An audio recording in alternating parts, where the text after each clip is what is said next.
Olá pessoal, tudo bem com vocês? Em nome da Universidade Federal do Piauí, campus Professor Sinobilina Elvas, damos início à nossa apresentação da disciplina de Fisiologia Vegetal, né, sob a orientação da professora doutora Daniela Chaves. E hoje, pessoal, a gente vai abordar com vocês um artigo, que esse artigo apresenta o tema Resposta do ácido giberélico e do cormo na divisão de atributos florais de gladilo, tá bom? Eu sou o Gerson Borges, juntamente com as discentes Jéssica Lohana e Joyce Ribeiro, a gente vai explorar como o uso do ácido e o tipo de cormo podem influenciar, né, diretamente nas características florais dessas espécies, né, tão valorizadas no mercado de flores de corte. A gente vai abordar isso com vocês bem detalhado. Vamos dar início.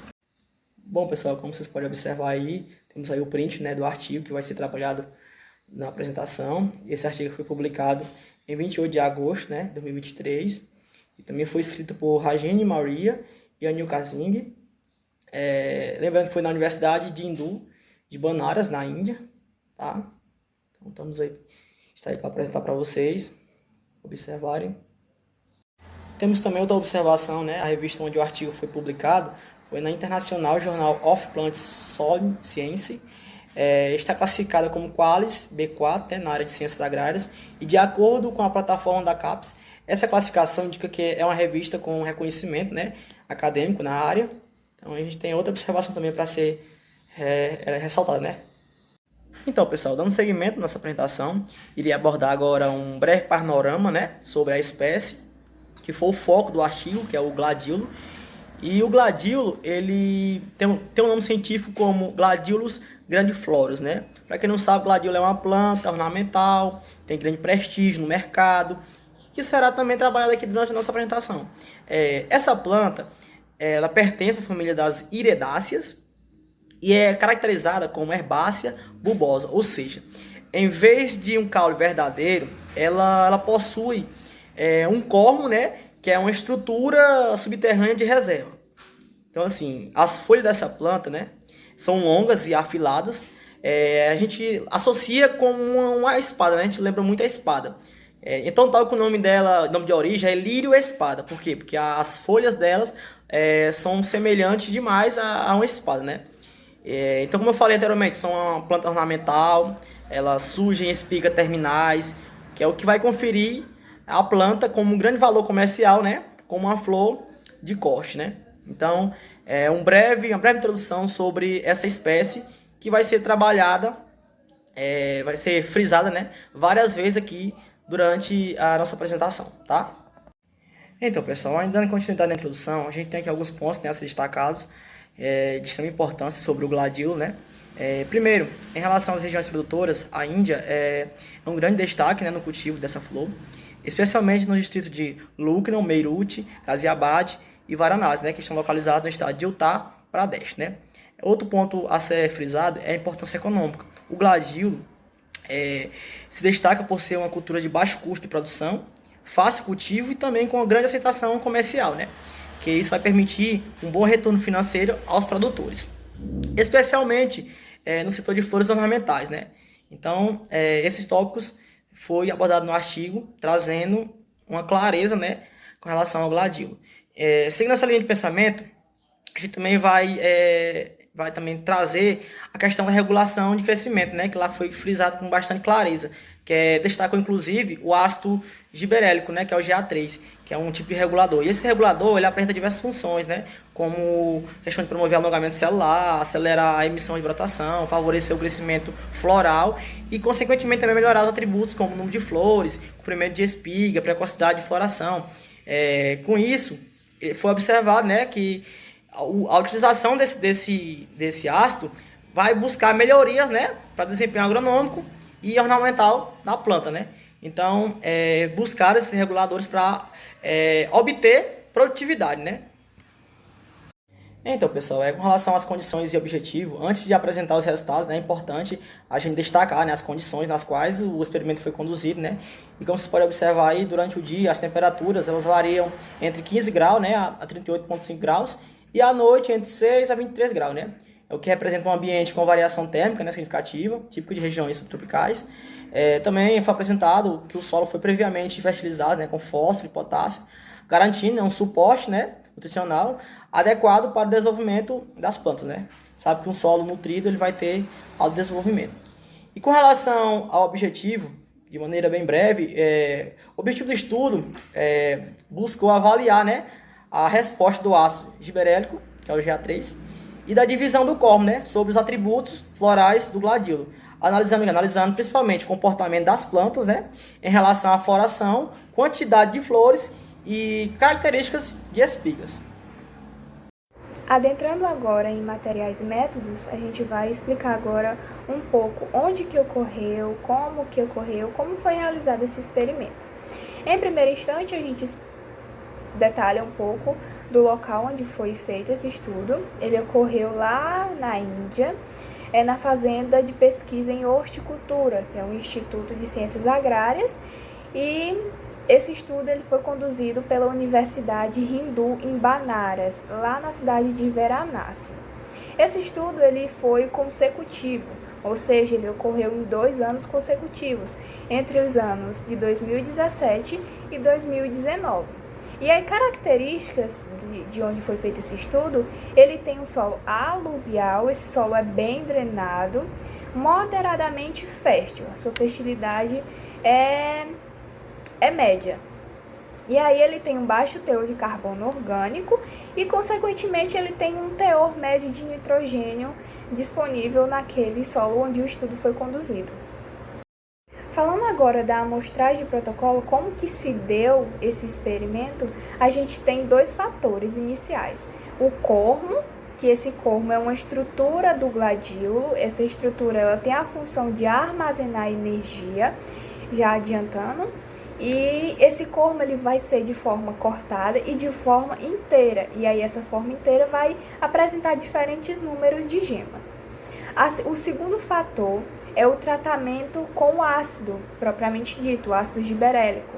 Ele vai ser aplicado 100 ppm, que significa 100 partes por milhões, e 200 partes por milhões. E aí, antes de implantar esse gladíolo ao solo, ele vai ser controlado por água destilada. E aí eles selecionaram cormos sadios e de tamanho médio foram selecionados, e as escamas do cormo, como se fosse aquela película que recobre, por exemplo, a cebola, ela vai ser removida, e aí vão haver também cortes radiais, que vai ser uma maneira deles melhor conduzir esse experimento.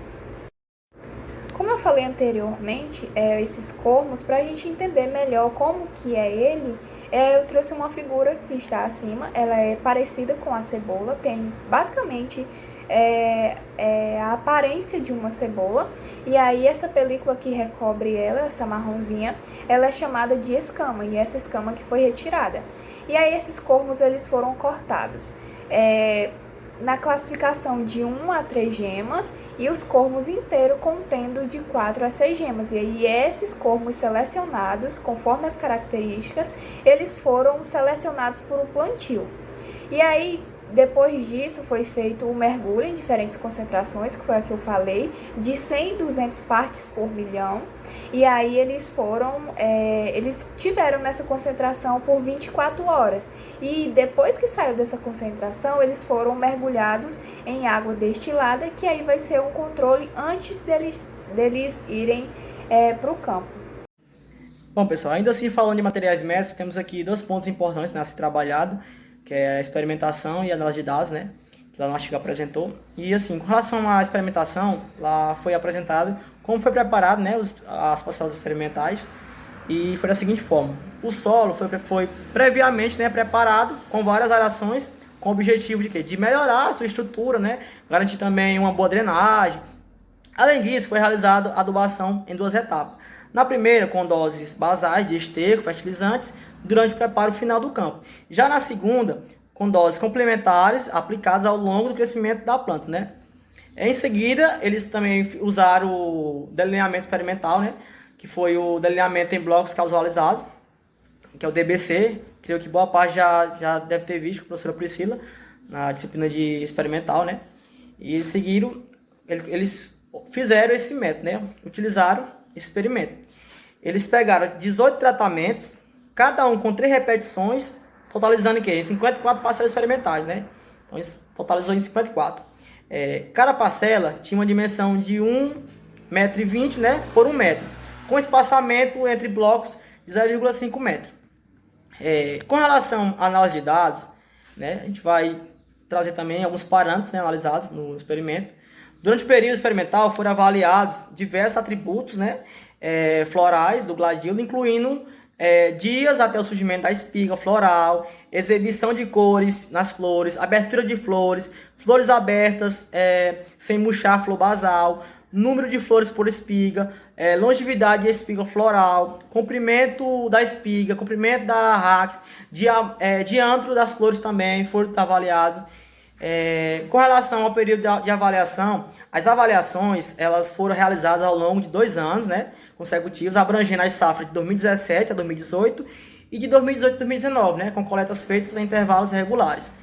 Então, assim, com relação à análise estatística dos resultados, os dados médios de cada tratamento foram submetidos à análise estatística, seguindo o método de Gomes e Gomes, em 1994, né, que é um método de 1994, foi adotado um nível de significância de 5%, o que significa que apenas diferenças estatisticamente confiáveis foram consideradas válidas para as conclusões do estudo. Bom, dando continuidade, agora a gente vai falar sobre resultados e discussões. Mas antes de entrar nesses resultados, é importante a gente ver um pouco sobre a morfologia do gladiolo, para a gente visualizar melhor e entender quais foram as partes utilizadas para a observação desse experimento e onde aconteceu, onde a gente vai ver o efeito do GA3. Na base, como vocês podem ver aí no slide, a gente vai começar com os comos, que tem uma estrutura semelhante a bulbos, que tem como função de armazenar energia, e foi ele, nos comos, que os autores utilizaram para fazer cortes em quantidades diferentes da gema, que são os brotinhos que vão dar origem depois às folhas. E a partir daí vai surgir o caule, a espiga floral, e é onde essas flores vão ficar presas. As flores, elas surgem na espiga, que são chamadas de floretes. E esses floretes é o que vão ser avaliados aqui no artigo, como também o número de folhas por espiga, o tempo de abertura, a longevidade das flores, o diâmetro das flores. Bom, agora entrando nos resultados e discussões, a gente vai analisar a tabela 1. A tabela 1, ela vai mostrar os dias que levaram para emergir a primeira espiga e também para o aparecimento da coloração. Foi observado nesse artigo, nesse experimento, que levou cerca de 71 dias para surgir a primeira emergência da espiga no gladiolo. E os melhores comos foram aqueles que estavam inteiros e principalmente aqueles que tinham 5 gemas.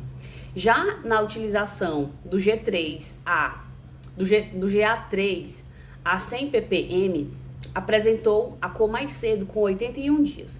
E isso mostra pra gente que os comos maiores e o uso do GA3 acelera o desenvolvimento floral.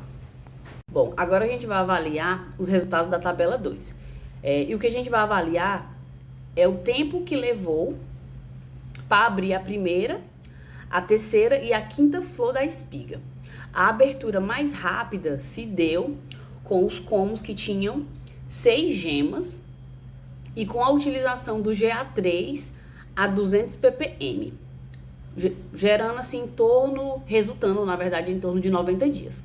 A combinação de 6 comos e a 200 ppm é possível notar uma grande influência na fase da floração, no início da floração.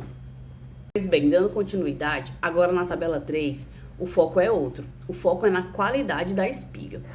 A quantidade de flores por espiga foi maior nos comos que apresentaram 5 gemas, resultando em 13 flores, que também foi uma alta quantidade naquelas que possuíam 200 ppm. O número de flores que se abriram sem murchar foi maior nos comos que possuíam 6 gemas, resultando em 5 flores saudáveis por espiga. Já no 200 ppm se mantiveram em média 4,6. E já na longevidade máxima foi registrado 6 gemas, resultando em 13,76. E relacionado a 200 ppm teve um valor menor, que foi de 12,77. E já com a interação de 6 gemas e a 100 ppm tiveram um resultado maior, que foi de 14,43. Agora na tabela 4 a gente vai avaliar o tamanho da espiga e o comprimento do caule da Hax, que é a parte central onde as flores vão ficar presas.